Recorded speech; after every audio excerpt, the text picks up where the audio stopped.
to see you both. I'd actually, as Rasika said, I started missing you both because last I met you both quarterly, like it was a done thing.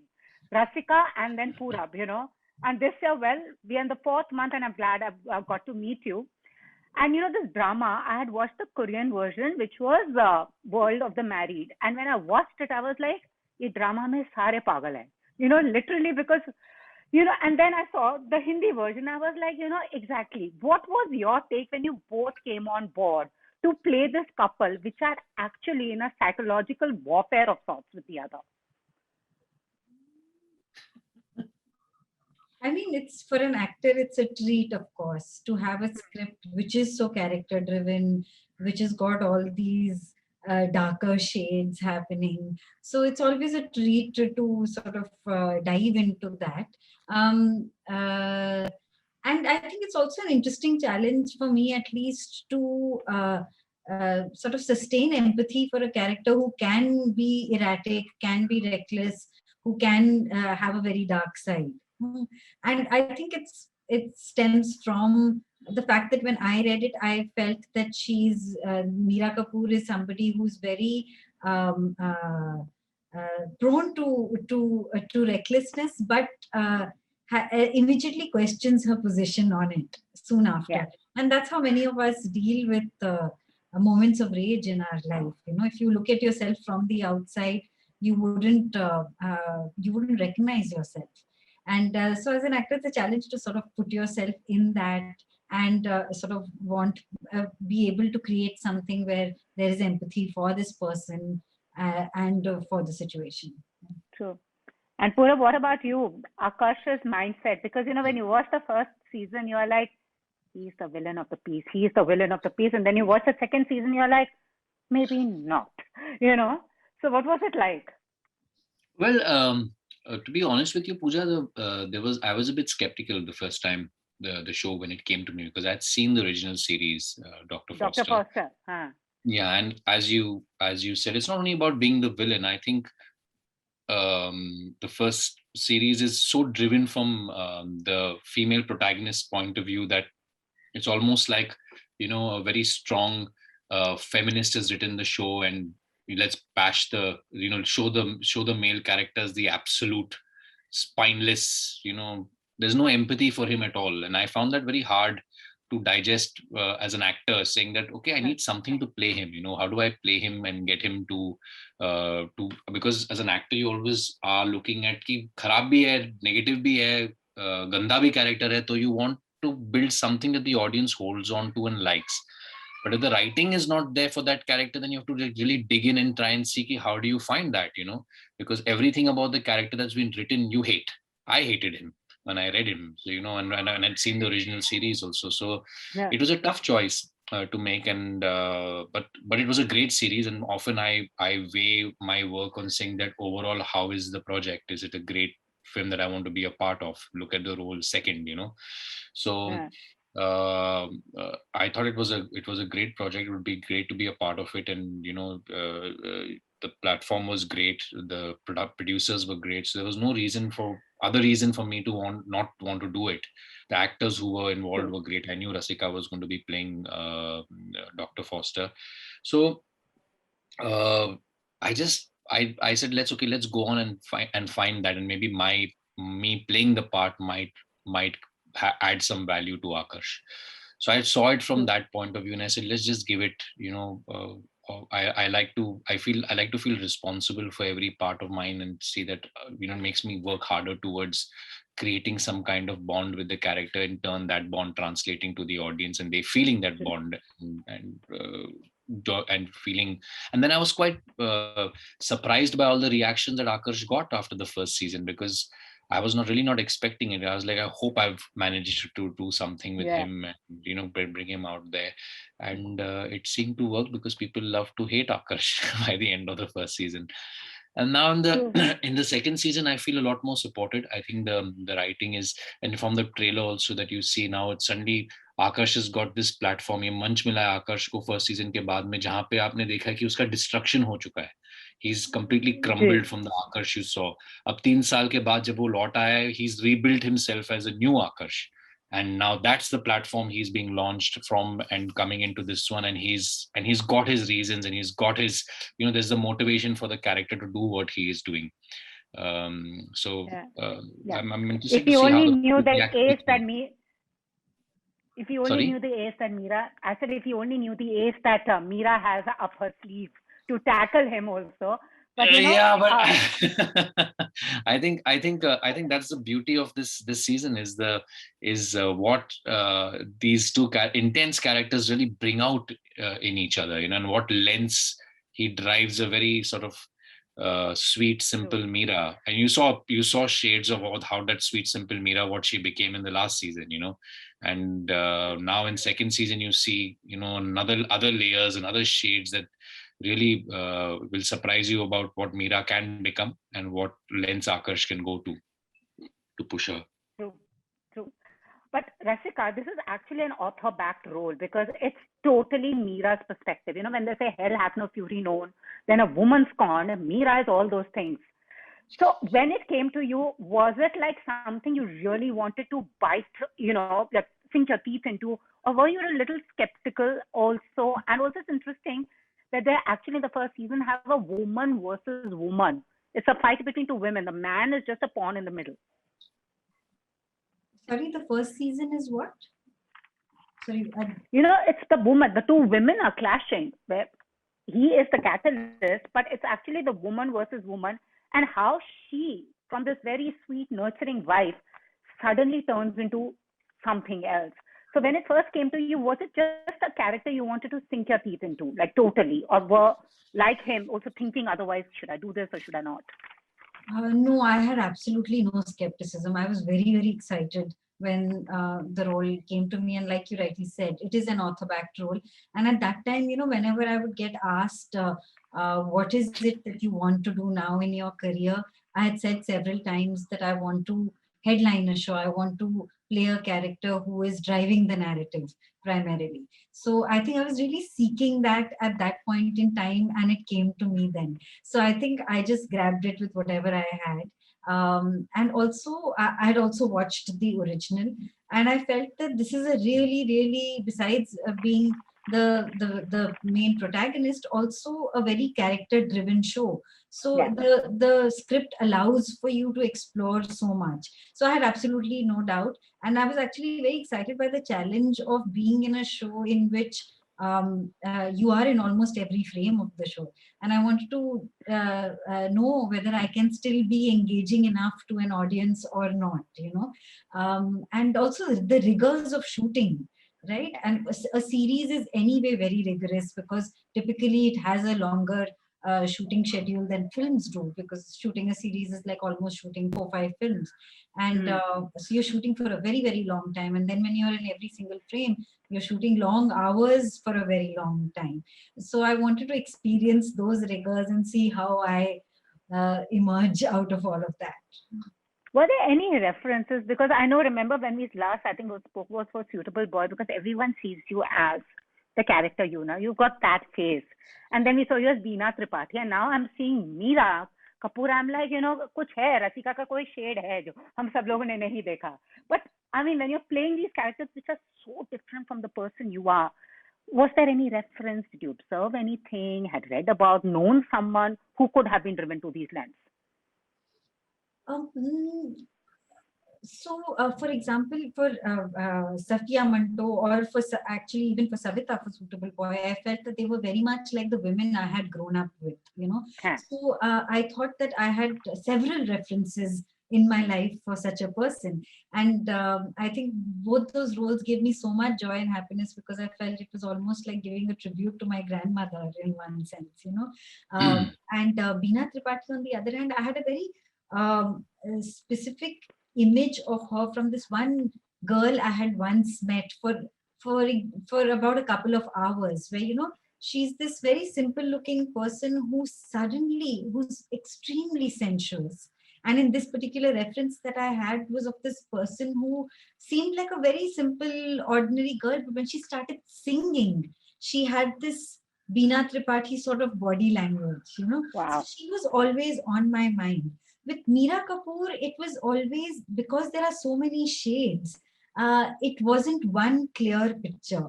And actually, I don't like to work with one clear picture. It just so happened that with Savita, it was so clearly my grandmother, and with Beena Tripathi, it became that other girl, because I needed a physical reference for Beena, because Beena's the character is so physicalized, in one Yes, sense. yes, There's yes. a lot to play with body language for that part. And I was acutely conscious of the fact that Beena's body language is very different from mine. So that for that I needed one. I don't generally like to work with one reference, because I feel that that makes you very set in what you expect yourself to do as a character. And if you sort of leave that open, there are many ways that you can go, which might even surprise you, which might not be tied into a particular working process, but it'll be better and more magical than that. So for Meera, Yeah. I didn't have one particular reference, but she reminds me of myself many times. She reminds me of my friends many times. She reminds me of many people who are around me. So because I felt that the world that this character exists in is a world that I'm familiar with. Yeah. It's an upper class sort of way of being, and I have enough people who live in. I have enough friends who live in the hills to know what people in the hills can be like sometimes, who live in a small town in the hills and all of that. So I think I had many references around me, and I didn't tie myself down to any one. But in that sense, I didn't find it hard to place her, because I felt True. the world was familiar for me. True. True. And Purab, I mean, Akash, he's like, it's that mindset, na? Man, cheating comes very easily to men. They're never loyal. And you said you had a problem when you were reading this. But how would you dissect him as a man? And also, please tell us, why do men cheat? I think all women want to know, why does cheating come so easily to men? I mean, comes I don't easily to think only all. men cheat. I think women cheat. Yeah, women also do too, of course. But it's Yeah. that Yeah. perception, na? I mean, I've I had feel. I've had a I've had a lot of married women hit on me many times, so I don't agree that only men cheat. No, no, I think I a totally agree with that. I'm saying lot of it's just the. people have people. I think it's a generational thing, where you lived with so many traditions, and now it's a breakaway from it, and I think cheating and infidelity, or it comes more under an adventure, so I it's like, know. let's go out and seek an adventure kind of feeling that people may have felt like the lack of. I don't know, I'm not an expert, No, this is but what I meant. coming It to could your have been question the about other Akash. way. It could have been otherwise also. It could have Meera cheating on Akash. I mean, Exactly. I was like, Exactly. but here they again perceive the man. That's what I meant. Yeah. So Yeah, yeah, yeah. you were talking about So Akash. coming to Akash, I think I did have a really tough time playing him in the first season. I tried very hard to find empathy for him, and where he would, to play a part, you have to sort of connect with him in some way, and the best way to do that is find the empathy for him, and see where he's functioning from. And with Akash, it was very, very hard for me to find that in the first season. In the second season, a lot easier, primarily because of his destruction, as I said earlier, in the end of the first season. And that kind of becomes a stepping stone to enter the second season with. And then he has reason of wanting some part of his life gone by. He wants it back, not necessarily Mira, but in his son, or in his presence in Kunur, wanting his status back over there. So he wants all of that back, and that becomes his motivation. And that's something I found easier to empathize with and play him. But coming back again to the first season, I remember having a conversation with Tishu and asked him, I said, यार इस character के लिए empathy कहाँ से जगाऊं, मतलब कहाँ से ले आऊं? And he said, है ही नहीं. In one Exactly. line he gave the other, है ही नहीं. So I was like, ठीक है ही नहीं तो अब क्या Sahi करूं? mein. I mean, So literally, this is. I had to go to a point. I had to really go to a point of feeling sorry for him. I had to forgive him. Like he's such a gone case, and he's such a because he lies through his teeth, and he's a compulsive liar. So it's obviously a man who's at that level, who's or a person. Let's not say a man. Let's not generalize it. A person who's in that level, who's a compulsive liar, has no control over what he's doing and what he's saying. I mean, I mean, the only way I could play him is that I had to reach a level of saying that, I feel so sorry for this guy, that he's so unpresent, and he just, and then that's the way I approached Akash then. Oh, I love that. I love that. And also, since it's all about a married couple, it's a warfare between them. It's also where they are at loggerheads, and suddenly you may leave each other, but you're always bound together. We have marriages around us crumbling, but it's also a country that's obsessed with marriage because it's our favorite pastime, you know. So, what is your take, on this thing about marriage? How would you, like, as people, two happily married people in their lives, how would you, what would you say to people who are like those obsessed with marriage, those who want to get married, and those who are actually in it and maybe struggling to get out of it? Well, I've always looked at it as an interesting journey to be on, which is constantly changing. And what excites me about marriage is the idea that the same two people in the same relationship uh, have to be open to the idea that it changes very often. Yeah. And I think that's been my biggest learning. And it's been an enjoyable learning, and the companionship that comes with it has been extremely enjoyable to me. It's like you get to view another life so closely, and you get to sort of have your life viewed very closely as well, so I think it's a very beautiful journey to be on. But if you've sort of come to it with the idea that it's going to remain the same forever, that would, I think, be an unfair expectation from it. True. That's True. my True. two bits on it. True. Purab, meet the man. For We me, need the on the man. other hand, it took me 2 marriages to understand what a marriage is, because I was to be married once before also. So, yeah, I mean, I think the first time I got married, I mean, it was an important relationship of my life. And in fact, my ex-wife and me still continue to be great friends. And that's what we were. We were great friends, and we were great buddies, and we still are great buddies. Um, but now on the second time around, I think I've because there also was a period between both the marriages that I didn't believe in the institution of marriage at all, and I thought it was.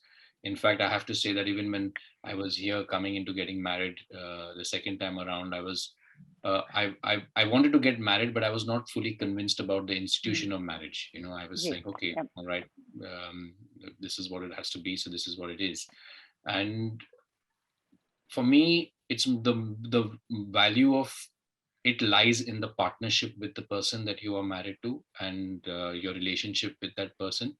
um, there's growth, there's daily growth, there's also oath to each other where you are growing together. And I think that's something that has to, a lot of value has to be put upon that, then about being married and about living together and the nitty gritties of marriage, and what you will do and what will I do. And I think once you accept that, and that's something that's within yourself, and you stick by it. And though I have been a part of in 2 marriages, though I'm doing a show called Out of Love, which is about infidelity, I as a person have always felt most comfortable with one partner. True. uh, I'm and especially if I know that I've said that to somebody. So I have had times in my life, and I mean, I've had a eventful life of growing up, and I've been dating multiple people, but not with a commitment to one person. So I think it's important to be honest, and for me, trust and honesty is the first step Absolutely. of a relationship. So yeah, I'm now I feel like I'm in a very happy marriage, and I am in a very happy space with my marriage. And me and Lucy grow every day, and it's not like every moment is joy and fun and colorful. I mean, we have arguments, No. we have to address things on a daily basis. We have 2 children that we are bringing up together.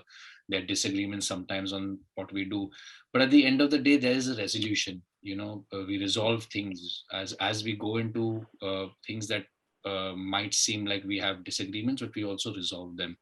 And I was asked a question earlier about what do you think, how should you behave with your children when you're having arguments and when you're having disagreements.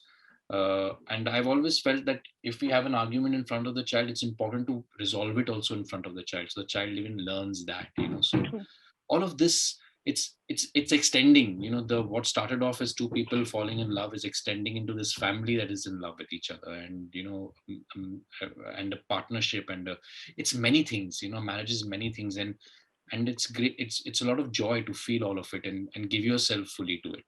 Yeah. I True. find great comfort, lots of growth, great adventures, and experiences and excitement also through that. Absolutely. Thank you so much, both. And lastly, we are facing another very tough time, lockdown, from one lockdown to another. What has it been like for the two of you? I mean, being very active, productive, giving us work, but personally as actors, what has it been like? I think I have to admit that this time round has been harder for me because I guess, like many other people, somewhere in my head, I had sort of believed that things would only get better, and it didn't. And the way it has gotten bad has come with a lot of hopelessness. And I think I'm sort of still struggling to find my peace around it, you know. And of course, being a part of something which you've created with other people and that being viewed by other people helps. And it's always good to be busy and keep your mind occupied. But I think this time round, it has been harder for me. In the early days of lockdown, when we spoke so often, Pooja, I think that was really the time when I didn't know what had happened. And we were all sort of just had been thrown into the deep end of the pool and were finding our way out. But this time I didn't expect it would get so bad so quickly, and the loss and the grief around is just so much that I know. one can't help but feel hopeless. But we have to all do what we do. No, I know. And do it in the best way that we can. Yes, exactly. They said that the show must go on. Thank you both. And Purab, stay safe. Rasika, stay safe. Be healthy. You All too, the very Pooja. best. Bye-bye. Bye. Bye bye. Bye bye.